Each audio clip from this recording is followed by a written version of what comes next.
Sanctuary, refuge, hospital. This is no snake pit. The doors are locked, but it's not a prison that we enter. For these locks are meant to protect patients. They open as though by magic when the sick no longer need the safeguards of hospital care. In the meantime, those who carry the keys are not guards. Joe Fuller, psychiatric aide, is no man's keeper but his own. His living. This ward is his work world. It's a strange world to us.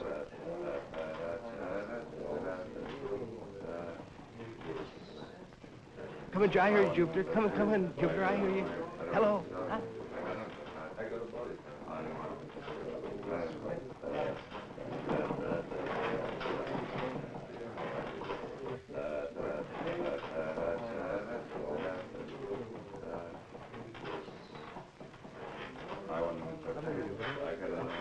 I don't read you, Jupiter.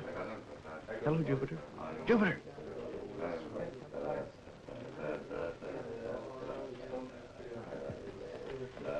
What's this, Mr. Jordan? I made an OT. Very nice. Would you want one? Fine, thanks a lot.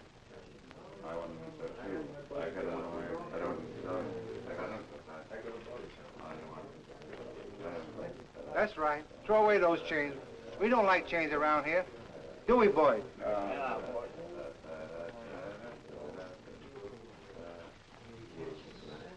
Well, thanks a lot, Mr. Jordan. You're welcome.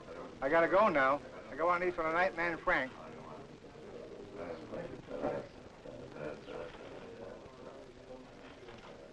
Hey.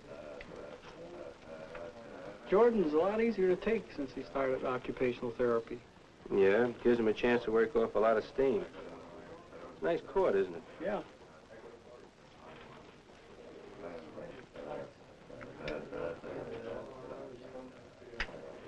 I hear you're going home this weekend, Mr. Mills. Yep, and maybe for longer than that. Good. I'll be glad to go home. It's been almost a year now. And you know, Joe, I was as bad as that guy over there when I first came here. Yeah, I remember. Well, that reminds me. I found a pipe in his locker. I wonder if he'd like to smoke it. Maybe he would. Sit up, Mr. Rusk. Come on. How'd you like to smoke? This is your old pipe.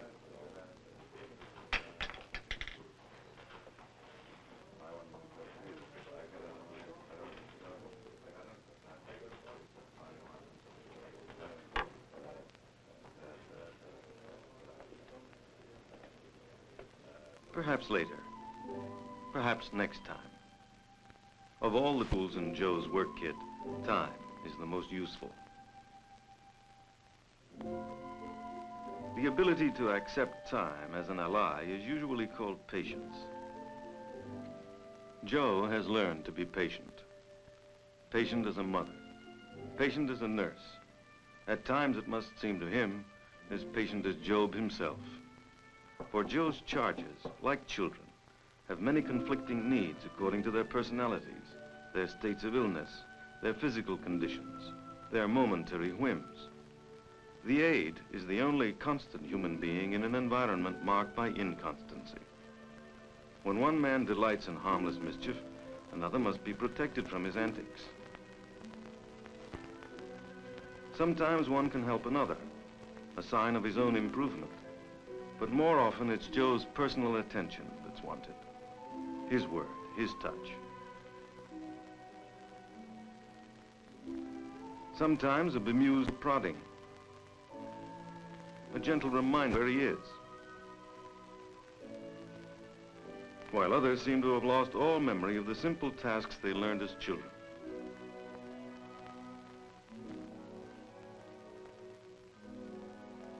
No longer able to take care of themselves, they depend on others to help them live from day to day. Joe helps, without resentment, without contempt. This is his work.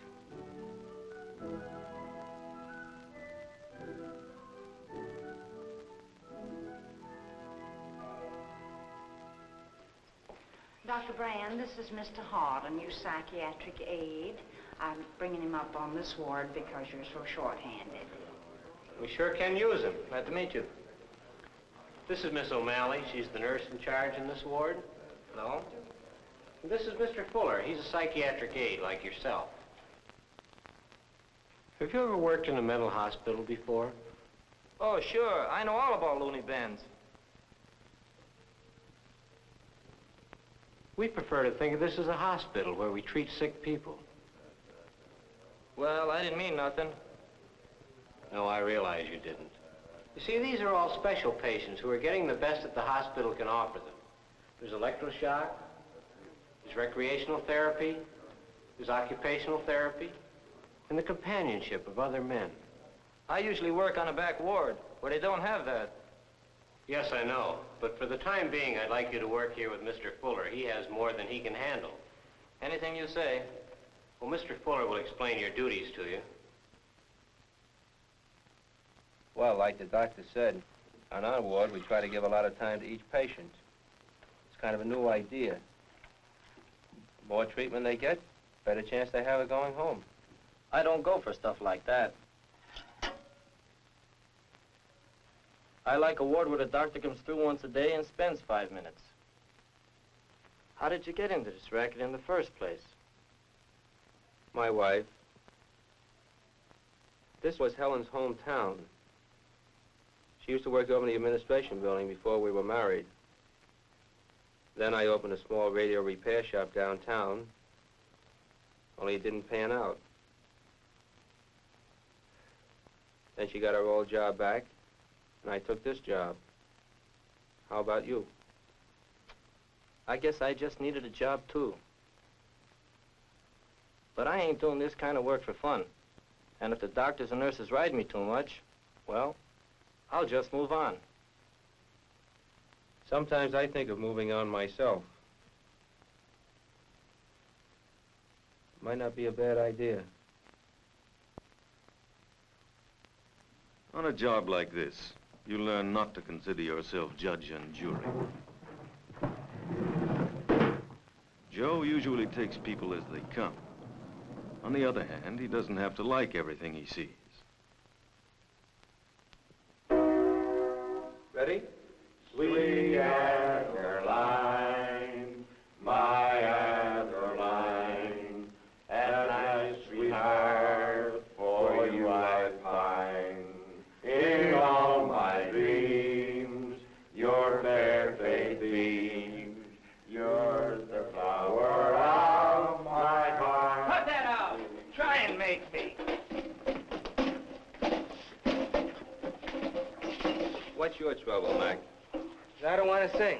Okay, then don't sing.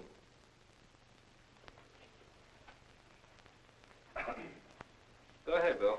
All right, men. I've been working on the railroad. I've been working on the railroad all the livelong day. I've been working on the railroad just to pass the time of day. Take it easy. What that guy needs is a good beating up. Look, Frank, that stuff doesn't go around here. And I thought you were a right guy. I'm okay, but you can't go around hitting guys. McManus wouldn't hurt anybody. Besides, he's in here because he's seriously sick.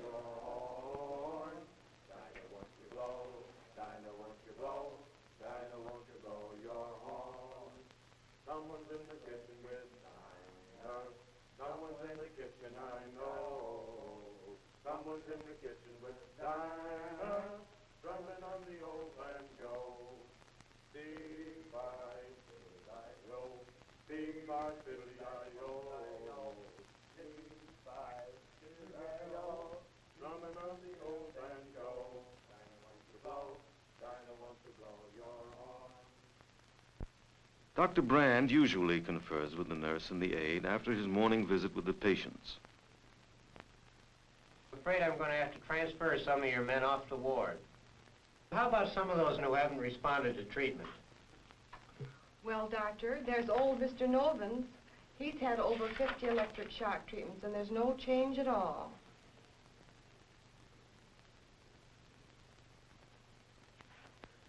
Well, all right. We'll transfer him. How about Rusk?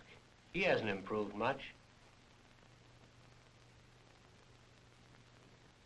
Well, you were telling me about him this morning, weren't you, Mr. Fuller? No, it was just a little thing. Well, tell us anyway, Mr. Fuller. Well, I've been trying to get Mr. Rusk to smoke his pipe, but he's never shown much interest in it. And the other day I saw him holding it, and today when I offered him a light, he accepted it. Well, let's keep him around a little while longer and see what develops. I'm glad you persisted with that pipe, Mr. Fuller. You know, we depend upon you for the little things. They can be mighty important. That just shows you what you could do with more help around here. How does that list look now? In mental hospitals nowadays, exercise is a prescribed activity. For not only does it keep bodies in good shape, it involves the patients with each other and provides a normal, familiar outlet for feelings. The leader is usually a trained recreational therapist. Strike one. Not all of the patients are capable of taking part. Some of them can't coordinate sufficiently to throw a ball. Others are unable to maintain interest in anything outside themselves. But the games bring the men out of the wards and into the sunshine. There's something relaxing in just the sounds of people enjoying themselves.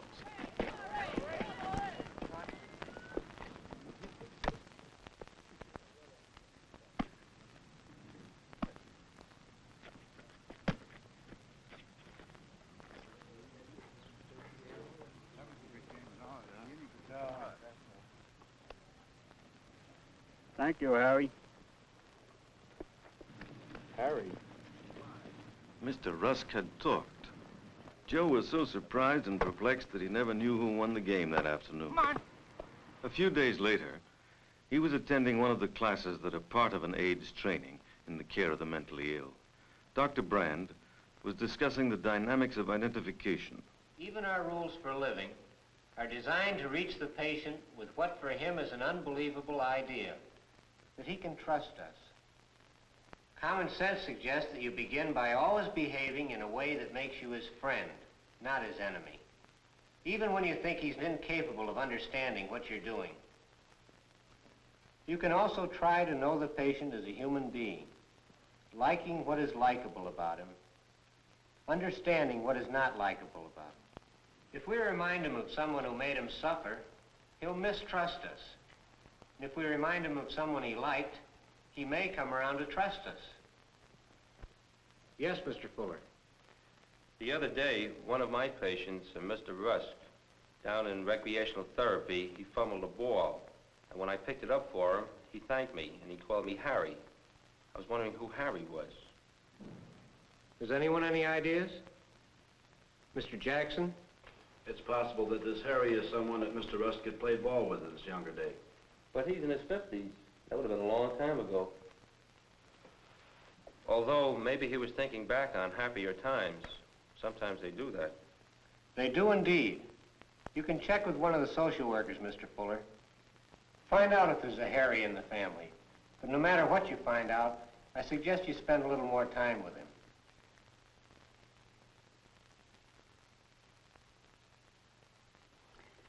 Mr. Rusk has a son named Harry, an only child.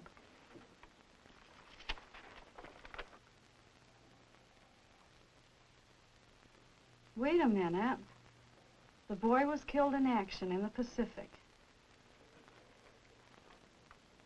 That's it.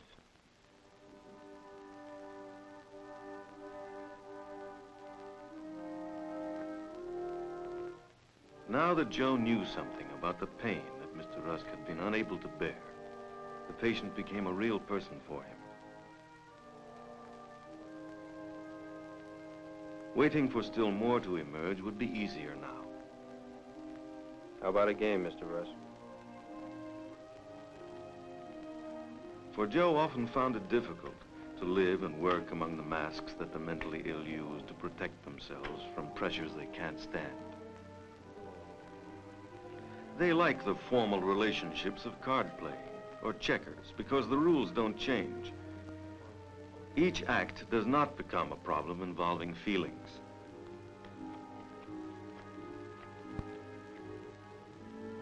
Yet Joe was aware of suppressed feelings. How else could one explain the bits of odd behavior that seemed to have nothing to do with the game?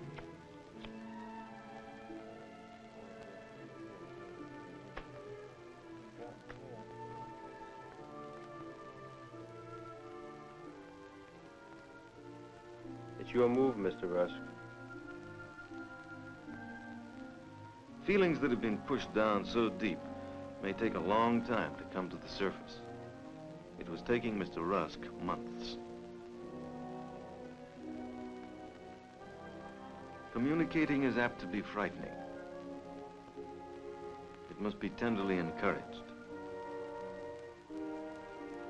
The feelings may give rise to thoughts that are so confused, they must be reshifted, straightened out, reordered, constantly, continuously. There is no time for anything but endless rearranging, in the vain hope of finding a sequence that's satisfying. There are many ways to talk without using words. There are many ways to connect with another human being. We use our manner, our eyes, our smile, long before we learn to use words. Joe, like a person working with children, has come to understand the wordless language.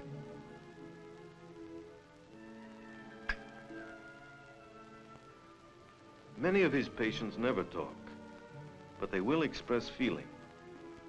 Many of his patients seem not to understand, yet Joe must find a way of getting them to do what is necessary for their health and welfare. Patients can be handled physically without violence. The kind word, the explanation may be understood hours or weeks after it's been given, for no one knows what such patients hear and remember. Mr. Rusk took 3 months to make his first move. Another 3 were spent in getting up the courage to play hard enough to win.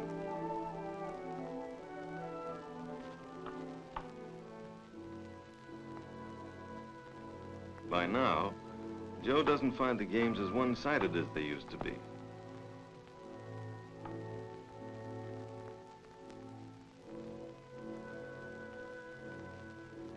The miracle of a man coming to life is slow, but no less wonderful for that reason.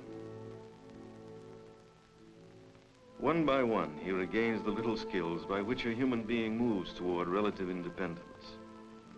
It can be a delicate, difficult process. We can only follow it from the outside.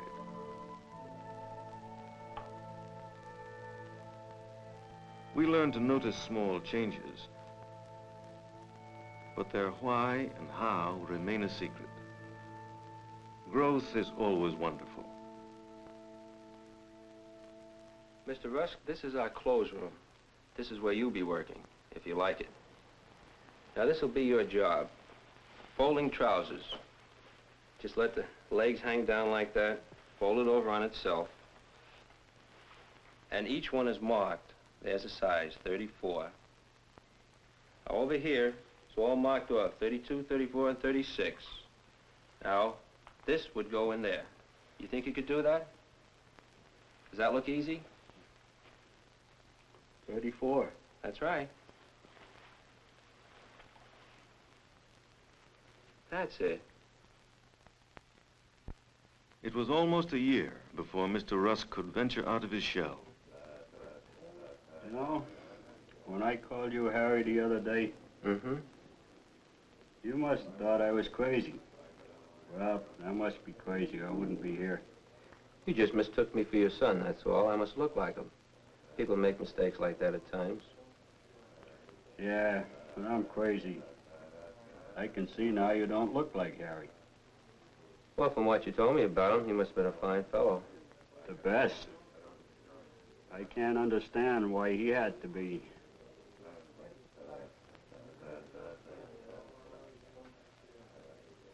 Think nothing much mattered after that.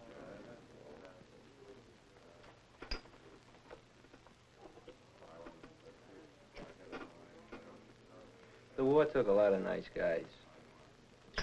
Must have been hard on your wife, too.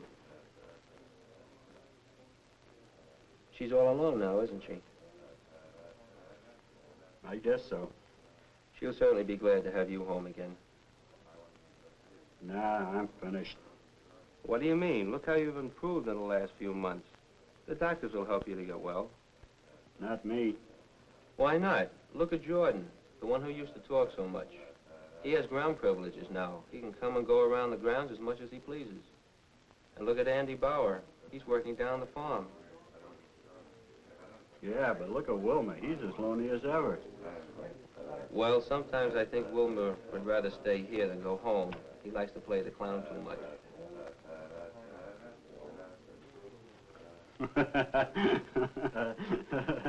That's the first time I've heard you laugh. Well, feels good to laugh. I guess I haven't had much to laugh about lately. Well, you're coming along fine, Mr. Rusk. You're getting better every day. You really think so, Joe? I certainly do. Well, it was good talking to you this way. Then Mr. Rusk went back in. He'd need time to think over, to comprehend his big step forward. His wife, his home. He'd have to think about them.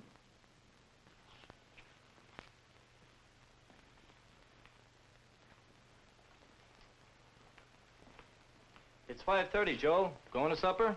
Not just yet, Frank. I want to finish this job first. I guess they told you.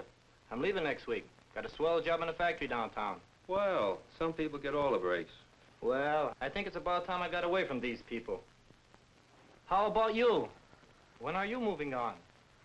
Well, it won't be this week. Better hurry up. You aren't getting any younger.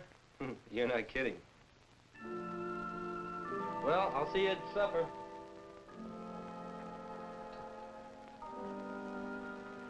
Mr. Rusk, what's the matter?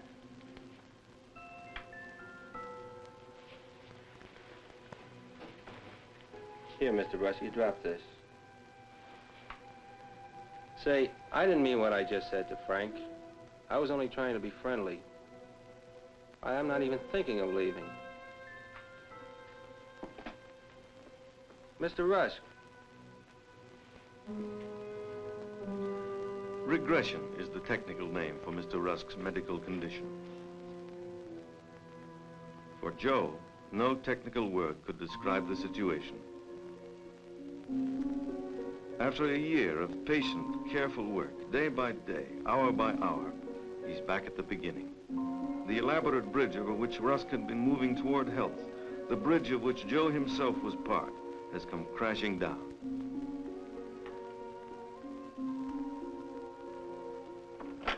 All that day, he worried about Mr. Rusk. Hello, Joel. What's for dinner? Huh? Oh, I forget. You forget? Must have been real good. By the way, Mr. Rusk seems to have had a relapse. He hasn't eaten anything all afternoon. Try and get him to take something. See you later. Try to get him to take something. Try to pick up the milk you've spilled. Try to remake the statue you've dropped. It was even worse than it had been at the beginning. Then Mr. Rusk had been angry at the world. Now, Joe felt that the anger was all focused on him. What's more, he felt he deserved it. What to do about it? He could go home and try to forget about Mr. Rusk, or he could tell Dr. Brand the whole story. No, it was my fault, all right. I should have known how he'd react to the idea of my leaving. None of us are perfect. I wouldn't blame myself too much for an accident like this.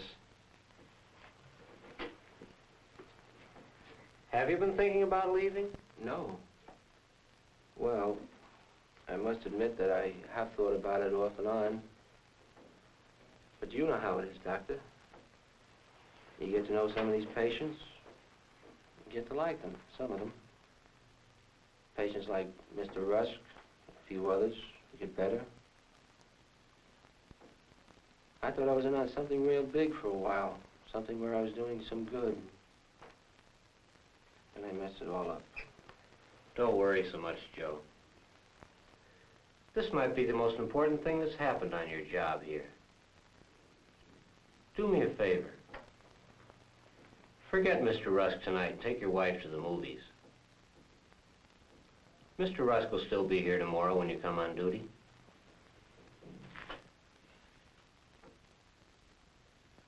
Joe hung around the hospital that night after his shift was over. Something had happened to him, too. Something that needed to be thought over, to be talked out.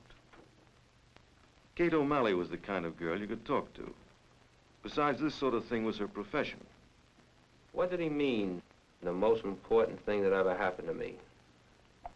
I don't know, but when I first started in mental hospital work, I used to get pretty discouraged when a patient became upset. I used to feel like giving it all up and going in for surgery or pediatrics or something else. But now I realize that every serious illness has its ups and downs. Mostly downs, it seems to me. Listen, Joe, you have a lot to give these patients.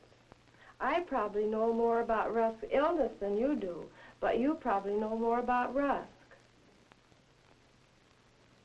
That's what makes me feel so bad about all this. Rusk was the one I was counting on to come through. You had a man-to-man relationship that was the right medicine for him. You have a knack for doing that. That's why you were able to help him more. I guess I didn't think of it that way. Someday, Rusk will come to realize you're a man he'll have to give up. And he'll accept that, too. You deserve a lot of credit for reaching Rusk when the rest of us failed. It's no easy job. No, but it's not a bad one either. Depends on who's doing it.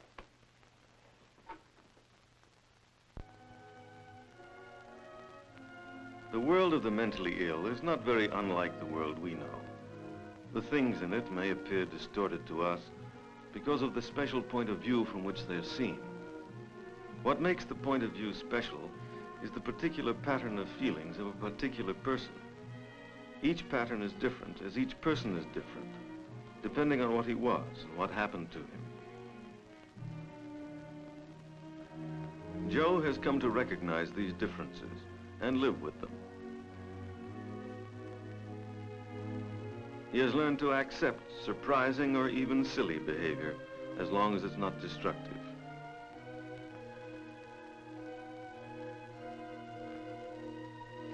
He has really come to like what is likable and to try to understand what is not likable. He doesn't feel threatened by patients who express their needs directly. He doesn't feel contempt for grown men who act with the exuberance of children. He takes them as they are. And this acceptance, this liking, is what Joe can contribute to the process of therapy.